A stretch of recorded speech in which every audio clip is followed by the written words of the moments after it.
Bang Ja'far menjawab pertanyaan yang menggantung tadi, jadi sudahkah Nasdem juga tetap berkomunikasi dengan PKS dan juga PKB pasca pertemuan Surya Paloh dan juga Prabowo? Sepengetahuan saya, hampir tiap minggu itu Sekjen Nasdem, Sekjen PKB, Sekjen PKS melakukan pertemuan, berkomunikasi, bahkan beberapa kali melakukan konferensi pers bersama.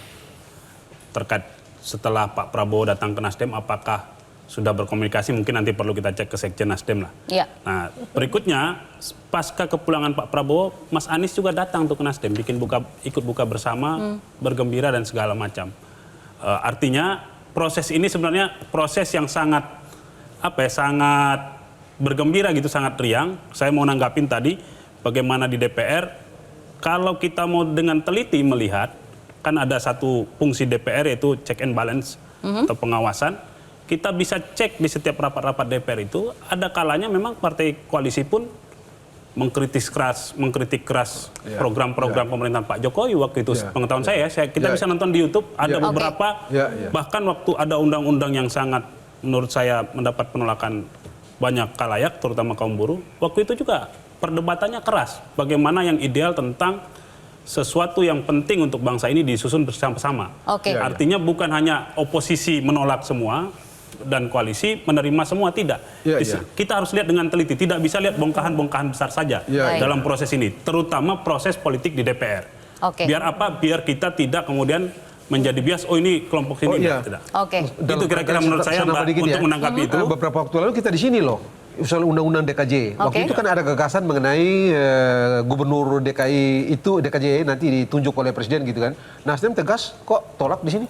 Bahkan partai-partai koalisi pendukung Pak Jokowi juga banyak yang menolak terkait itu. Jadi artinya tidak melulu koalisi tetap juga bisa menjadi memberi kritik gitu karena ya. Itu fungsinya, karena itu fungsi yang diamanatkan undang-undang terhadap DPR gitu loh. Kita akan minta tanggapan Pak Wihadi. Dalam bahasa yang lain, Nasdem itu sebaiknya jadi oposisi.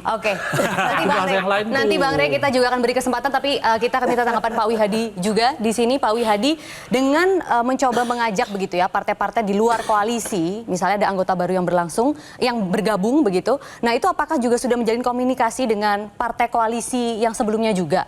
Apakah tidak dikhawatirkan mengganggu misalnya nanti konsesi atau misalnya nanti yang sudah dibicarakan sebelumnya? Bagaimana Pak Wihadi? Ya, kita memang dari awal berkomitmen pada saat pembentukan koalisi itu segala sesuatunya akan dibicarakan dengan partai-partai koalisi. Pak Prabowo tentunya komunikasi itu sudah terjalin dengan baik, sehingga apa yang selama ini dijalankan oleh Pak Prabowo itu juga partai koalisi tentunya tahu. Sebatas memang itu adalah untuk kepentingan koalisi. Jadi itu tentunya kan tidak perlu kita harus minta persetujuan partai koalisi. Tetapi kalau kita bicara itu kepentingan koalisi, tentu itu sesuai dengan komitmen awal, memang kita akan bicarakan dengan partai-partai koalisi. Nah, di sini memang saya melihat tadi perdebatan mengenai masalah Pak Wihadi, suaranya hilang. Bagaimana satu jelas. Ya, suaranya hilang muncul, Pak. Mungkin bisa dipersingkat, silahkan. Iya. Sekarang? Iya, sudah ada, suaranya, Pak, silakan. Sudah ada ya?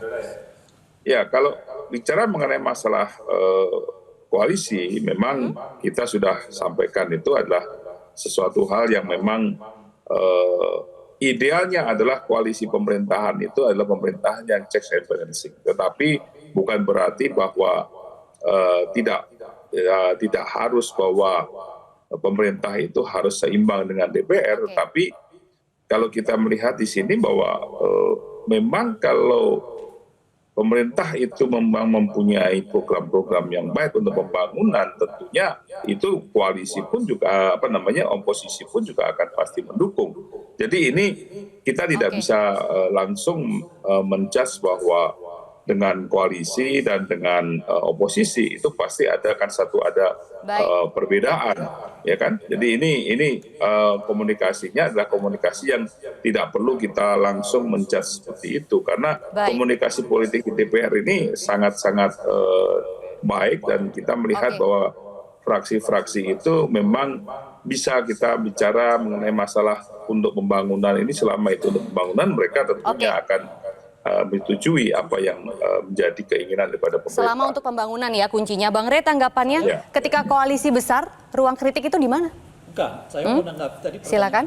Pertanyaan itu menarik bagi saya. Apakah koalisi Pak Prabowo itu dengan mudah menambah orang? Kan kira-kira gitu ya, menambah partai lain. Saya kira nggak mudah juga. Karena pada hari ini kita baca pernyataan AHY yang menyatakan belum apa-apa, udah ada tuh partai yang mondar-mandir sana-sini kata dia. Seperti mengkritik yang dilakukan oleh Nasdem kan. Artinya di lingkungan Pak Prabowo itu nggak mudah juga untuk menyatakan bahwa ini boleh, dalam bahasa yang lain tidak semuanya juga dipegang Pak Prabowo. Jadi jangan karena ketemu Nasdem seolah-olah Nasdem positif masuk, belum tentu. Oke. Apakah itu disetujui Golkar, apakah itu disetujui oleh PAN, apakah itu disetujui oleh Nasdem, Demokrat dan sebagainya gitu.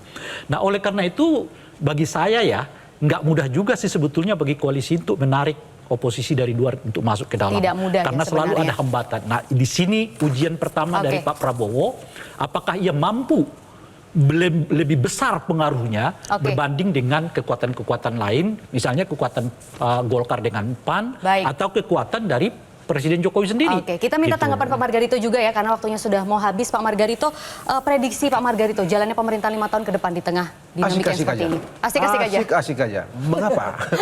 Mengapa? Tagline-nya joget. Karena begini, ya. Hubungan secara teoretik ya, hubungan antara pemerintah dan DPR itu, dan DPR atau eksekutif legislatif itu selalu berdimensi dua. Legal dan politik. Legal normatif by law, by norm. Politik keterampilan politik. Jadi dan Asik-asik aja ya. kalau keterampilan Bu Siti? politik itu kan Saya mau Boleh kita minta tanggapan Oh, Bu iya. Siti karena waktunya sudah mau habis. Bu Siti, berkaca dari 10 sampai 20 tahun Asik apa enggak? kemarin, oposisi yang ideal itu seperti apa? Iya, Singkat, Bu. Tentu bukan, tadi kan dibilang balance itu tidak menjamin. Yang saya maksudkan, kalau ada kebijakan-kebijakan yang diusulkan oleh pemerintah, itu tidak bablas begitu saja.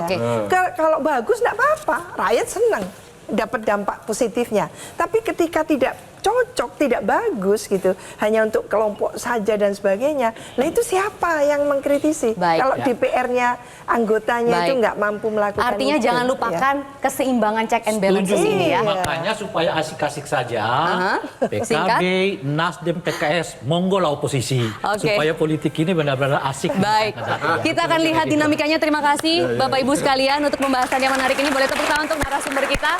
Dan terima kasih pemirsa sudah menyaksikan Panggung Demokrasi. Saya Maria Lizzie Hasni, selamat malam, sampai jumpa. Terima kasih. Metro TV. Jelajahi cara baru mendapatkan informasi. Download Metro TV Extend sekarang.